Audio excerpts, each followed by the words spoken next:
छोड़ के चली गई। आज एक बालक आया मेरे से मिलने सुबह, बड़ी प्रसन्नता में बैठा। मैंने कि काय को मुस्कुरा रहे हो?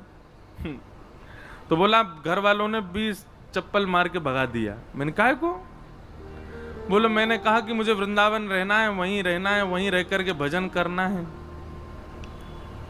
वो पहले भी आया था तो मुझसे बोला, मैंने कहा नहीं, पहले घर वालों से आज्ञा लेके आओ। तो घर गया तो घर वालों ने तो बेचारे को आज्ञा दी नहीं, निकाल दिया घर से। कितना भयावह कलयुग आ गया है। बेटा रात में पी के आता है, बेटा रात में वैश्या गमन करके आता है, उसको घर वाले नहीं निकालते हैं। लेकिन तिलक लगाता है, हरिनाम संकीर्तन करता है, भजन करता है, कथा सुनने जाता है, तो उसको घर से निकाल देते हैं। ये कलयुग है। अब बेचारा वो वृंदावन में ही कहीं रह करके अपनी पढ़ाई आदि पूरी कर रहे हैं। मैंने कहा चलो, तो ये अंतर्निष्ठ लोगों की बात है।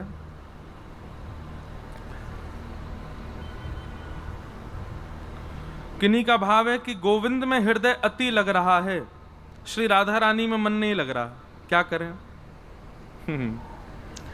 ठाकुर जी आपकी भक्ति से प्रसन्न नहीं है।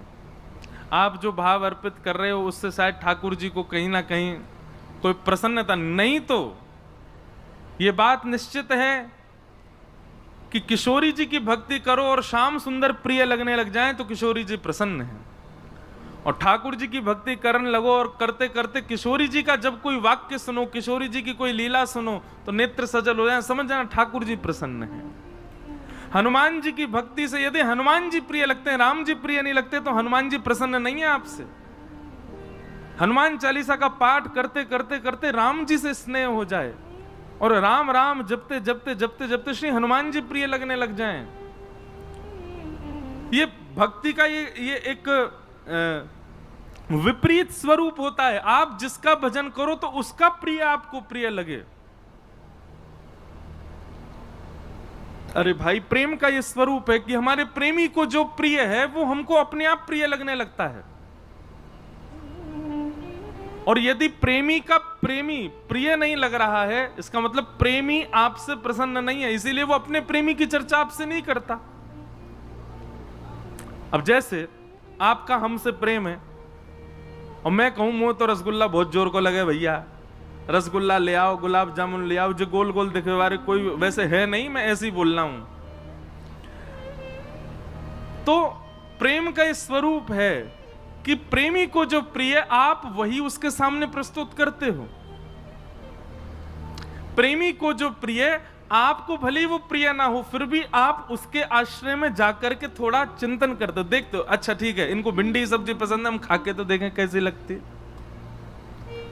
ठीक वैसे ही अगर आप ठाकुर जी की उपासना करते हैं और किशोरी जी के प्रति आपका भाव नहीं है, तो इसका मतलब यह कि आपकी जो भक्ति है उसमें कहीं तो चूक हो रही है, कहीं तो कुछ आपसे कुछ ऐसा कुछ भाव बन रहा है जिसकी वजह से किशोरी जी के प्रति प्रेम नहीं हो रहा है। और कोई यदि किशोरी जी कोई भजे जा रहा है, बस श्री राधा श्री राधा श्री राधा, ठाकुर जी के प्रति कोई भाव नहीं, तो निश्चित है कि उसकी भक्ति स्वीकार्य नहीं हो रही है। तो इसलिए चूक कहां हो रही है वो ढूंढो और उसको ठीक करो। किशोरी जी के प्रति प्रेम उत्पन्न हो तब समझो कि हाँ लाल जी आपके भक्ति से प्रसन्न हैं।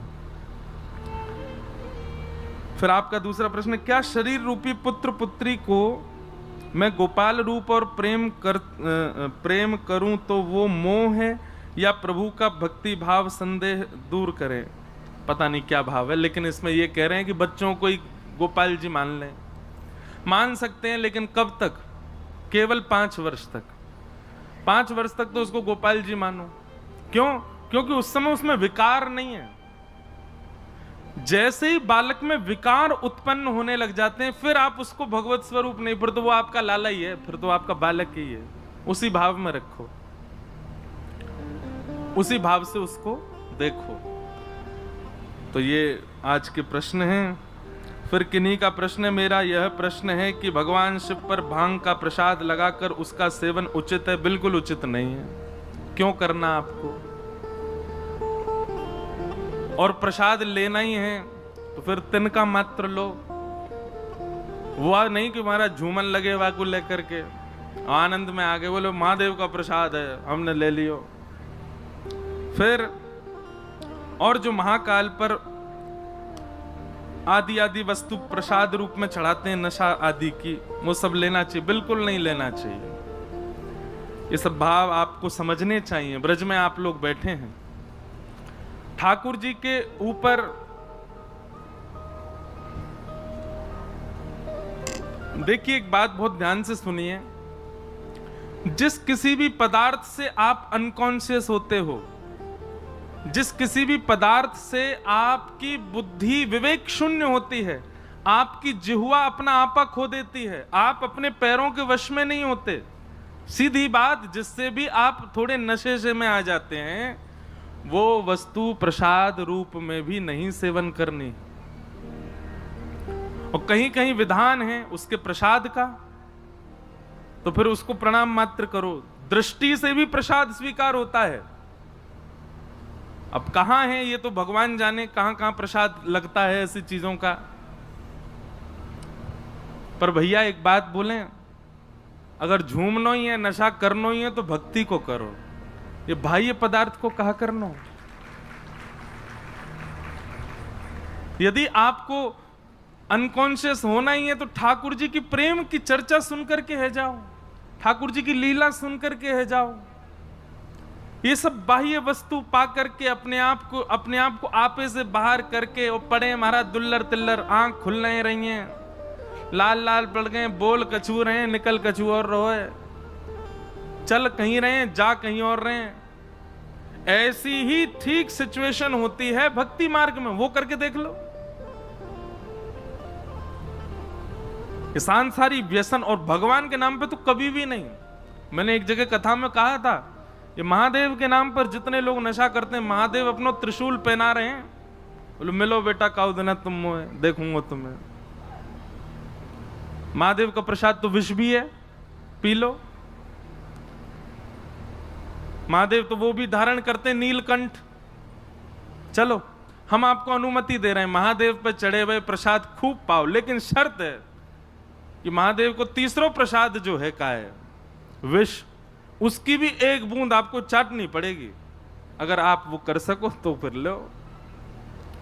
कितना मतलब ये सोचो कि मानव किस स्थिति में पहुंच गया, अपने सुख के विचार के लिए कुछ भी कर सकता है भगवान का प्रसाद बना करके। ऐसा नहीं करना है। भगवान के नाम पर लोग वैसे ही बहुत कुछ कर रहे हैं। भगवान के नाम पर, लीलाओं के नाम पर, कथाओं के नाम पर, ब्रज के नाम पर, रास के नाम पर, ना जाने क्या आधुनिकता जीवन में ला रहे हैं। भैया ये घनघोर पाप है, ऐसा कभी नहीं करना है। इसकी व्यासपीठ से हम तो अनुमति नहीं देते, बाकी आप जानो। बोलो वृंदावन बिहारी लाल की जय।